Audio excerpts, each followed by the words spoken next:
നമസ്കാരം. പാണക്കാട് ഓടിയെത്തി മുസ്ലിം ലീഗ് നേതൃത്വവുമായി കൂടിക്കാഴ്ച നടത്തിയ സന്ദീപ് വാര്യർ നൽകുന്നത് UDF-ലെ അതിവിശ്വസ്തനായ പോരാളിയായി താൻ മാറുമെന്ന സന്ദേശം. ഇതോടെ UDF-ലെ രണ്ടാം കക്ഷിയും പൂർണ്ണ തൃപ്തരാണ്. അങ്ങനെ സന്ദീപ് വാര്യർ എല്ലാ അർത്ഥത്തിലും കോൺഗ്രസുകാരനായി മാറി. പാലക്കാട്ടെ തെരഞ്ഞെടുപ്പ് വേദിയിൽ രാഹുൽ മാങ്കൂട്ടത്തിന് വേണ്ടി വരും ദിനങ്ങളിലും വോട്ട് തേടും. അതിനുശേഷം ഡൽഹിയിലേക്ക് പറന്ന കോൺഗ്രസ് ദേശീയ നേതൃത്വത്തെയും കാണും. എല്ലാ അംഗീകാരവും പരിഗണനയും സന്ദീപിന് കോൺഗ്രസ് ഹൈക്കമാൻഡ് ഉറപ്പ് നൽകിയിട്ടുണ്ട്. കേരളത്തിലെ കോൺഗ്രസിനുള്ളിലെ ഗ്രൂപ്പ് രാഷ്ട്രീയത്തിൽ അരിഞ്ഞു വീഴില്ലെന്ന ഉറപ്പുമായാണ് സന്ദീപ് കൈപിടിച്ചത്.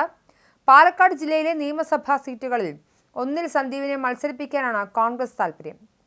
പാലക്കാടെ BJP കോട്ടയിൽ വിള്ളലുണ്ടാക്കുകയാണ് ലക്ഷ്യം. ഷൊർണൂരിലും ഒറ്റപ്പാലത്തും സന്ദീപിന്റെ ജയസാധ്യത കോൺഗ്രസ് കാണുന്നുണ്ട്. ഇതിനൊപ്പം തൃശൂരും തിരുവനന്തപുരത്തെ വട്ടിയൂർക്കാവ് നിയമസഭാ സീറ്റും. വട്ടിയൂർക്കാവിൽ K. മുരളീധരന് മുമ്പ് MLA ആയിരുന്നു.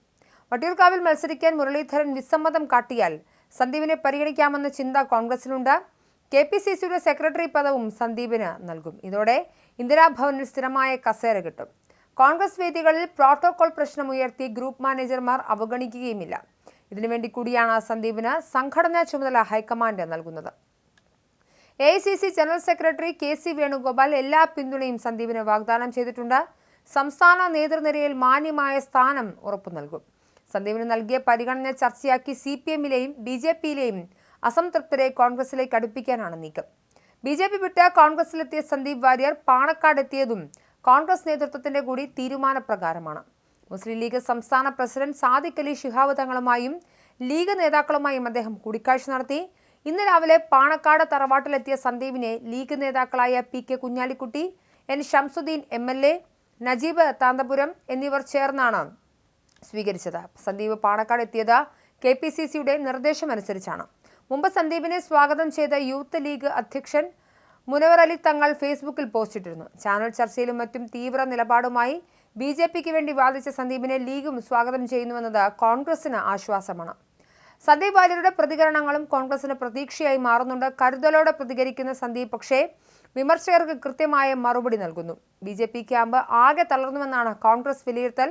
താൻ കോൺഗ്രസിൽ ചേർന്നപ്പോൾ വലിയ കസേര കിട്ടട്ടെ എന്ന് K. സുരേന്ദ്രൻ ഇന്നലെ പറഞ്ഞത്. ഇരിക്കുന്ന കസേരയുടെ മഹത്വം അറിയാത്തവരാണ് ആ രീതിയിലുള്ള കാര്യങ്ങൾ പറയുന്നത്. ഇന്ന് എനിക്ക് കിട്ടിയത് വലിയ കസേര തന്നെയാണ്. കുടപ്പനക്കുന്ന് തറവാട്ടിൽ വന്ന് തങ്ങളുടെ കൂടെ ഇരിക്കാൻ ഒരു കസേര കിട്ടിയിട്ടുണ്ടെങ്കിൽ അതൊരു വലിയ കാര്യം തന്നെയാണെന്ന് K. സുരേന്ദ്രന് മറുപടിയായി സന്ദീപ് വാര്യർ പറഞ്ഞു.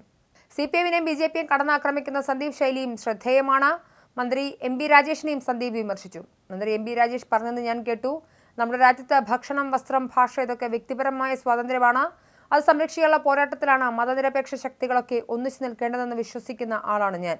അതുപോലെ തന്നെയാണ് രാഷ്ട്രീയവും. അതും ഒരാളുടെ വ്യക്തിപരമായ തെരഞ്ഞെടുപ്പാണ്. അത് ഒരാൾ തിരഞ്ഞെടുക്കുമ്പോൾ എന്തിനാണ് അസഹിഷ്ണുത കാണിക്കുന്നത്? ഞാൻ ഭയക്കുന്നത് എന്നെ കൊല്ലാൻ ഇന്നോവ അയക്കുന്നത് CPM BJP-യും ഒന്നിച്ചായിരിക്കുമോ എന്നോർത്താണ്. ആ ഇന്നോവ ഒരു പക്ഷേ ഡ്രൈവ് ചെയ്യുന്നത് MB രാജേഷ് ആണെങ്കിൽ അതിൽ എനിക്കെതിരെയുള്ള കൊട്ടേഷനുമായി വരുന്നത് സുരേന്ദ്രനായിരിക്കാം എന്നും അദ്ദേഹം പറഞ്ഞത്. രണ്ടു കൂട്ടരും ഒരേ ഫാക്ടറിയിൽ ഉൽപ്പാദിപ്പിക്കുന്ന ആക്ഷേപങ്ങളാണ് എനിക്കെതിരെ ഉന്നയിക്കുന്നത്.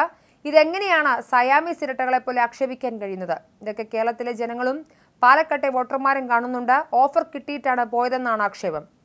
അങ്ങനെയെങ്കിൽ അത് നൽകുന്നവർക്കടുത്തേക്കല്ലേ പോകേണ്ടത്? ഞാൻ കോൺഗ്രസിലേക്ക് വരുന്ന സമയത്ത് കേരളത്തിൽ UDF-ന് ഭരണമില്ല, രാജ്യത്ത് കോൺഗ്രസിന് ഭരണമില്ല.